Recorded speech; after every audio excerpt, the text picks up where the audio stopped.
High, আমি অলি। আবার একটা নতুন ব্লগ নিয়ে তোমাদের সাথে শেয়ার করতে চলে এসেছি। তো ঘুম থেকে উঠেই প্রথমে আমার একটাই কাজ, সেটা হলো চা বানানো। তো আমি চা বানিয়ে চলে গেলাম ফ্রেশ হতে। চা খেয়ে ফ্রেশ হয়ে এবার পালা সকালে রান্নাবান্না করার। তো সকালের ব্রেকফাস্টটা আমি আজকে নিজেই বানাচ্ছিলাম।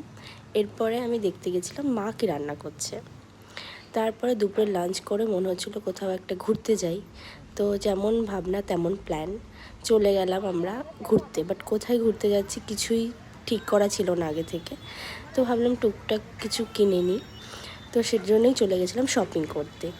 আমি ছিলাম বাপের বাড়িতে, তো বরকেও ফোন করে ডেকে নিয়েছিলাম, যেহেতু আজকে সানডে। তো বড়েরও ছুটি ছিল, বড়ও চলে এসেছিলো। এরপর আমরা একটা ধাবায় গেছিলাম। ধাবাটা খুবই সুন্দর ছিল, মানে যতটা বাইরে থেকে দেখে লাগছে, ভেতরে ঢুকে যেটা জানতে পারলাম, এখানে কিছুই ইনস্ট্যান্ট রেডি করা নেই। 1 ঘন্টা দাঁড়াতে হবে, 1 ঘন্টা বসতে হবে আর কি। তো আমরা ওখানে আর ওয়েট করলাম না, কারণ প্রচুর খিদে পেয়ে গেছিলো। তো সেটাই আলোচনা করছিলাম সবাই মিলে। তারপর ওখান থেকে আমরা চলে গেছিলাম অন্য একটা রেস্টুরেন্টে। সেখানেই টুকটাক কিছু খেয়ে বাড়ির দিকে রওনা হলাম। তো আজকে টাটা।